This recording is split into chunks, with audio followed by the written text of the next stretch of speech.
Yung pinangarap lang namin magkaroon ng ganito yung buong pamilya namin noon. At ngayon ay binigay na ng Panginoon sa amin. Maraming salamat Lord sa blessing. Ayan.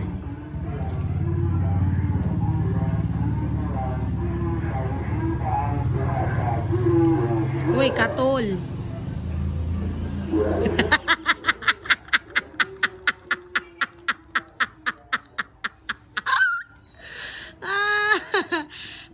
Rico and Mango.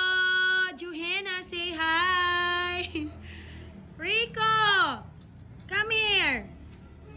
Rico. Guys, kinagat na ng lamok yung pamangkin ko.